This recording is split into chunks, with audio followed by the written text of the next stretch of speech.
on, y'all!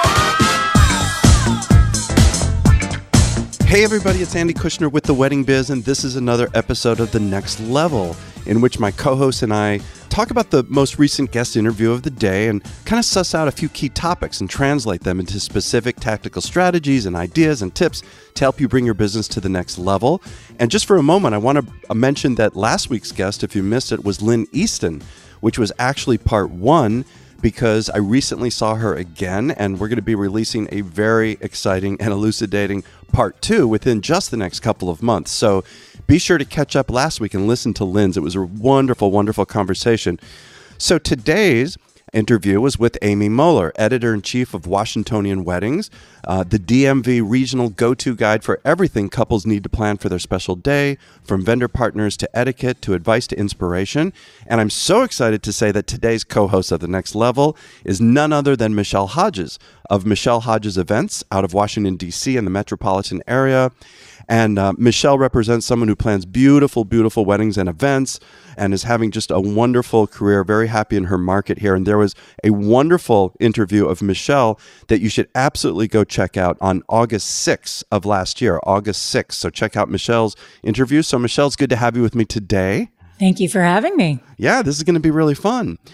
I thought it was really interesting, wasn't it, that they changed their name? They changed their name from Washingtonian Bride and Groom to Washingtonian Weddings. I thought it was smart. It's definitely more inclusive. Yeah, it seems that this is something we all really, need to understand, that we've got to change the terminology, right? Like, I don't say brides anymore. I say couples. Me too. Do you do that too? You don't know who you're dealing with. Yeah, it's kind of important to stay cognizant of that. Yeah, so I thought that was wonderful that they did that. What was something else that came up that really kind of grabbed your attention? There were a couple of things. I thought it was funny when Amy referred to high school sports and wedding days being so similar. And I have to admit, I never thought about it that way, but it really resonated with me because it's true. For a lot of people, if they're athletic and they excelled in athletics in high school, yeah, it's definitely a highlight from your life. And then your wedding day, it doesn't get any better than that. But I'd never thought of it that way. I thought it was really neat. Yeah, listen, I was a music nerd, so I never did any of the high school sports. But yeah, I think about some of my friends, and that's something that they still, relish to this day. Yeah. Are those days. And it's interesting about the similarity between the two. Right, and you would never think that. Like, what does high school sports have to do with a wedding? Yeah, and yet it stays in your mind as a really major definitely memory. A huge common denominator. Also she talked about a lot about trends. I was asking her what some of the current trends are, and I thought it was fascinating how she was saying, and I wanted to see what you thought of this, Michelle, was how wedding trends tend to stick around for a really long time. It's so true. But why is that? Because, young girls, or however old the young lady is who's planning a wedding, or, she's in love with a man and she assumes, or two women or two men, they assume eventually a ring is coming, and hopefully they're planning a big bash. So they typically start pinning things and clipping things and saving things. And Amy made a good point that people hold on to those images until it is the time for them to plan their own event. And then oftentimes, by the time they get to implement all those ideas that they've been gathering, a couple of years have gone by. And that's why I agree with her. Trends stick around for a while. And I guess it's not necessarily a bad thing, right? You're saying? No, not at all. Well, one thing she mentioned was that winter weddings are more of a viable option than before. What do you think of that? Oh, winter weddings are always a viable option. I think there's so much more availability for clients that reach out to me initially, to be really candid. If they're trying to save a little bit of money, yeah, it's smart to do a winter wedding. A lot of venues, a lot of vendors, their fees are different in months when DC is slow, like January, February, July, and August. Mm-hmm. So it encourages people to do big events those times of year. And truth be told, they get way more attention because everyone isn't crazy busy. Oh, that's right. That's a really good point. Yeah. And I understand I'm not really sure what's going on around the country with that, but I know at least in the DC area, DC, Northern Virginia, Maryland, there doesn't seem to be that predictable seasonality that there used to be. Well, it's funny. It used to be so busy in May and June. Yes. It's still busy, but it's May is not as much, is it? Not as much, no. The busiest time to plan any kind of a special event in Washington is September or October. And I think people love those months because you can bank on your weather being pretty nice. Having said that, we're in DC. I wish we were in Southern California and you could assume like you're going to have 80 degrees and sunshine. But I've certainly had clients that have booked events in September and we've, been hit with a hurricane. So you have to have a backup plan no matter what you're doing. Yeah, I remember too, there's been some Septembers where there's just an incredible heat wave that you just don't expect. Very true. Yes. It's interesting around the country. I remember when, I forget the name of the hurricane that was in Florida, how it was like October or something like that. And it made everyone think twice about what do we do in Florida with that time of year? I can't imagine. No, it's tough. She also talked about patterns, and I remember interviewing, and I think I mentioned this, Pablo Oliveira, about how it doesn't have to be just two colors, although that's still popular, right? Like she was talking about blush and gold, but yet at the same time now you could have plaid inspired, you could take inspiration from tile and do bolder colors, and that kind of almost anything seems to go these days. I would agree with that as well. Yeah, it makes it more fun, for your guests and for vendors. It's nice to think a little bit outside of the box and come up with different things. Yeah. Sometimes people, like I had a wedding on New Year's Eve and the client did a pretty contemporary invitation and the liner was marble. So we ended up playing with that design and it was on the back of a wall. Yeah. And on that wall, there were shelves and then there were little noise makers, those things you blow into on New Year's Eve. Right. And those kind of served as our escort cards. But we played with that pattern that had been in the invitation and it kind of evolved by accident. So things like that happen a lot. Oh, that's neat.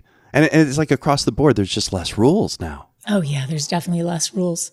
Yeah, she was talking about, Amy had mentioned that some of the traditions aren't as important anymore. And I wholeheartedly agree with that as well. I don't remember the last time I saw a garter. Yeah. Well, I haven't seen a bouquet toss. I can't even remember. If I have a young bride, the key of doing a bouquet toss with success is you have to have young people that want to receive that bouquet when you toss it. Right, that are going to actually fight for it. Exactly. So I just find that brides are getting a little bit older. And sometimes there just aren't enough single people or they don't like the tradition in the first place and they don't want any of that. Yeah. I see it a couple times a year, but I never see a garter anymore, ever. Being on the music side, people are talking to me about less interruptions in the momentum. Whereas years ago, no, let's do these traditional things. It doesn't matter that it's taking a moment. And I'm hearing more and more, we just want to dance, just want to keep the momentum going, don't want to break it up. Me too. And I think that makes it harder for bands and it makes the better bands stand out because ultimately, because people are requesting that, it's harder to give a band a break every 45 minutes. It just can't happen anymore. So it's nice when a band bends over backwards to accommodate that client and they'll play to make the client happy. I'm not saying they'll play for 4 hours straight, but after dinner's served and it turns into a big party. People just want to keep it almost they just want to keep it that level the whole time. Yeah, You're like I'm noticing right. even, I'm wondering with your events, the ones I do, cutting the cake, more and more I'm hearing like, don't announce it. We'll just bring the photographer in the corner, we'll grab a shot. Don't say anything. Yeah, I have some clients that have been doing that. The client on New Year's Eve, again, as an example, we didn't have a cake. There was no cake cutting. Didn't even have one? No. Mm-mm. Cake designers don't want to hear that. No, they don't. Sorry. No, but the point is that, rules are going by the wayside. Yet at the same time, before we started talking on the microphone, you were talking about, and she did too, about still having some nostalgia in terms of like heirloom moments. You said something about maybe you'll have a grandmother's something. I did a lovely wedding in October. And the bride had a piece of her grandmother's wedding dress sewn into the liner of her wedding dress. Oh, yeah. So people do things like that. The other thing that young lady did, she lost a grandfather that she was close to. And I guess butterflies reminded her of her grandfather. So the florist put a butterfly into her bouquet, which was lovely. It was subtle. Like she knew it was there. Beautiful. Her parents knew it was there. Yeah. But if you were in the audience, you didn't really see it. Oh God, it's so touching to me. I love that idea. Yeah, it was neat. Also we talked about in the interview about couples are contributing more and more to their own weddings. I think it's a combination of they are getting older, but also it's a way of empowerment, right, for the couple. Well, that, and to be honest, DC is an expensive area to plan a wedding. So I think sometimes people don't really understand the expense until the process begins. And typically I'll give a client a budget, and when they start seeing what things really cost across the board and you start adding everything up, transportation, lighting, things that oftentimes a bride isn't really thinking about, if they want something and they're both successful, yes, the brides and grooms are definitely contributing financially. Well, and you say when they want something, right? So they can curate their own guest list. They have more say. Sure. They definitely do. Yeah, it's interesting. I'm sure you've been through this too, where my whole philosophy with the music is I really want to get to know the client and create this experience. I don't want to just show up. So I am there at meetings where the parents and the bride in particular will start arguing with each other in front of me. Yes, I've seen that many times. Well, and we talked during your interview about needing to be a therapist at some point, Yes. right? I think that's a big part of why you do so well and keep retaining clients. Well, I think I understand, parents have one idea, or a mother of a bride has one very specific idea in her mind, and a bride is thinking something completely different. So you're trying to merge the two and make everybody happy. Yeah. Well, and I guess that is one way is if you're going to be paying for part of it or all of it, hey, you got more, again, you have more control. Right. So you're seeing that too in your clients. I definitely am seeing that. Another topic that came up was about balancing career with personal life. And I remember she has a new baby and a 2-year-old. And I was asking her, yeah, can you imagine going back? But how? It was a long time ago. Andy. Yeah. Oh, well, me too. How do you balance a career like this, a serious career? I mean, I've said this a million times on the show. As a guy, as a father, it was really important for me to be there for my daughter and be a part of it. Yet at the same time, I knew that there was definitely more of a struggle, a challenge with my wife, for sure. Well, I think also as a woman, you want to be there for your kids and you want to be involved in everything. And quite frankly, in our industry, sometimes it's very difficult to do. So I think the key is when you align yourself with people, vendors for me, that understand, like I'm really a mom first and a wife, and I love what I do, but it's not the most important thing in my life. And I try to be respectful of the people who work with me in the same light. Things come up. A child gets pink eye or strep throat, or they have a field trip, and I'm okay with that. Yeah, I think that's the key, right? Like Amy was talking about how at Washingtonian, they embrace it. Mm-hmm. And I think I believe she said at one point, her toddler was even sick and she brought her to the office. It was okay. Yeah, no one even said anything. Yeah. And so she's feeling more supported and doesn't have to worry and nurture. Right, and I think when you feel that way, you're happier in your work environment, and ultimately you're going to work harder and do more and be more productive. I think it's important for business owners to be aware of that too. I agree. Right? Treat your people well. And I think that's something we've got to embrace too. We also talked about, I asked her how she decides between editorial topics and coverage. And she mentioned that they spend a lot of time looking for questions that couples are asking online, through events, through social media. So I wondered, what are some of the most common things that couples want to know that you run into?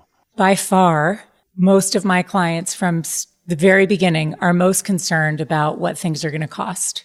And so much of it's visual now, like social media is great. They can show me things like, do you think, knowing what my budget is, can I afford this? Amy talked a lot in her interview about the guest experience. Yes. So people are so much more apt to think about how their guests are going to feel at their reception. It's not just about what the bride and groom are going to feel anymore. They're very cognizant of how everyone is going to feel at their reception, which I think is nice. So they put more thought into a lot of the details than they used to. Mm-hmm. They try to make an experience for everybody, which I think is lovely, but it also makes it a little bit more challenging. So sometimes people want that, but they need some help getting there. Like, what do you think I can do to make this really special? And obviously you can't answer that in one sentence or quickly. Yeah. It depends on people's taste and what their backgrounds are and where people are from and what their guests are into. Do you have a technique by which you kind of suss out what it could be for this particular client so that you can help them create this experience for their guests? That's a process. It's kind of like when somebody says, there's certain things when you're planning a wedding that happen very quickly. You find a photographer you like, you meet with them, you like them, you hire them, you sign the contract. Yeah. Maybe you'll see them for your, engagement photo session, and then you don't see them again until the wedding day. You might talk to them once or twice before then. But when it comes to what a wedding's going to look like or how you're going to make people feel that night when they're an attendee, that takes a long time. That's multiple meetings and throwing out ideas, and that evolves in time. It takes a while. It sounds to me, if I was in your position, well, even on the music side, that's one of the most fun parts, I think, of it is to do that, is to look at it that way, right? And I think that's what makes everybody, that's definitely the creative part, which I find fun. Yeah. And it's what makes every wedding a little bit different. I have something really special to talk about. It's our sponsor for today, and believe me, we check them out thoroughly. We don't just take anyone. So I want to say that if you need more presence in the market and you're wondering how to accomplish that, you need to check out OFD Consulting. They are an award-winning publicity agency that focuses on the wedding industry. Their client portfolio ranges from top-tier planners and venues to well-regarded national brand and industry thought leaders. OFD Consulting has placed clients in a slew of popular online and offline publications, and they also have a service dedicated entirely to B2B press. So for those looking to elevate your brand reputation among peers through online mentions, guest articles, podcasts, and speaking engagements, you've got to contact them. And one more piece of information I want to tell you, that if you are a small business, and most of us are, and you want to dip your toes in the PR waters, check out the OFD Collective, which is a 3-tier membership with robust educational and coaching opportunities along with ongoing press leads. So check out ofdconsulting.com. She also talked about how, when I was asking her what are some of the key things, she said music is so important, and really want good music. It becomes the soundtrack. And you talked a lot about that in your interview too. What did you think about that? I think she's absolutely 100% correct. Mm-hmm. People could spend a gazillion dollars making a wedding look gorgeous, but if the band is terrible, it really just sets the tone for the whole night. I think entertainment is so key at a reception. It's funny. I hope I'm not repeating myself. I don't think I told this story in my last interview, but I had a wedding years and years ago where the bride and groom met swing dancing. Did I already tell you this story? I don't know. I'm not sure. Okay. So they met swing dancing, and they thought it would be fun at their reception to have a swing band. And I tried nicely to explain why I didn't think that would be such a great idea. I was going to say that'll please a certain small not segment. Very many people really know how to dance to that. Yeah. You might want somebody who's a little bit more diverse, can play a lot of genres, but ultimately my job is to make them happy. So that's what they did. Get one? They got a swing band? They did. And I would say the first 20 minutes or so was great. And then they lost their audience. No one wants to listen to that all night. People did not know how to dance to it. In fact, they even had swing dance instructors there. Oh, yeah. But that's a prime example of it just didn't go right. They picked the wrong band. Yeah, I can say again from the music side, having a band that can be versatile, and I'm going to say more than that, not just versatile, but really strong in a lot of different ways is not the easiest thing to get. Heck no. That's a hard thing to fill. You've got 20-year-olds at weddings, That's and right. You've got 85-year-olds. Oh, completely different. Right. So you're trying to appease this very wide audience. Yeah. Well, and not to mention a whole nother aspect a lot of people don't think about is the ability of the front line of the band or the DJ to be able to engage the audience with all these different ages and desires. Yeah, it's true. As we get ready to wrap up, also, we talked about the whole issue of, magazines going to digital and, are we going to go out of print? I mean, there's been a lot of magazines that have gone out, right? I mean, Modern Bride, Elegant Bride, we can go on and on and on and on. What do you think about that? I think that would be heartbreaking. Just heartbreaking. I hope it doesn't happen. And I understand, a lot of publications are in trouble. Some of our newspapers are in trouble. But when it comes to weddings, again, I think so much of it is visual. I loved when she was talking about sitting on the beach with her 3 sisters and thumbing through all these wedding magazines. That was a great image. It was a great image. And it's so true. I happen to live with all men. So there are many Sundays when, they're all watching football games on the TV and I have absolutely no interest. It's enjoyable for me to thumb through wedding magazines. And truthfully, even now, I still get ideas from seeing what other people have done. And there's nothing wrong with that. But I think they're a great resource, and you just don't get the same image when you're looking at a little picture on a computer screen. That's right. I love that story that you mentioned about Amy on the beach with the 3 sisters. You're not going to have an iPad out there, or rather a laptop. Right. Right. Yeah. So there's something to be said for having a big glossy image that you can, put a little sticky note on or tear out and put in your little wedding binder. But I really hope that, magazines I hope they stay around. Yeah. I think it's really important. Just before we go, she also said something about the issue of being a guest at a wedding. Yes, I feel her pain. I think sometimes when friends invite us to, even a dinner party, not a wedding, a dinner party, anything that's catered or, a little bit fancier than just going over to somebody's home for a barbecue, they always have this weird tendency to sort of apologize to me in advance. And what they don't realize is I really could care less. Yeah. As if somebody's making me dinner or bringing me a plate of food or a cocktail, I'm ecstatic. And when you're in this industry and you get to be a guest on rare occasion, it doesn't matter the caliber of the event. It's just always just fun. Want to hang out and have fun. Yes, it's always fun to be a guest at somebody else's event. Oh, yeah, absolutely. Well, that's all we have time for today. I want to thank everyone for listening to today's episode of The Next Level. Be sure to check out Washingtonian Weddings website at washingtonian.com. Again, washingtonian.com. And I want to thank today's guest co-host, Michelle Hodges. Thank you, Michelle, for helping. Thank you, Andy. This is really fun. And be sure to check out her website at michellehodgesevents.com. There's one L in Michelle, Hodges, Hodges, events.com. It's also in the show notes. And also check out Michelle's interview from August 6th of 2018. And again, look at our show notes at theweddingbiz.com. And please share this with your friends and colleagues who you think would enjoy it. It helps us grow our community. And feel free to subscribe. It's free. It gets you notifications. And we'll be talking to you next time. Thanks, everybody.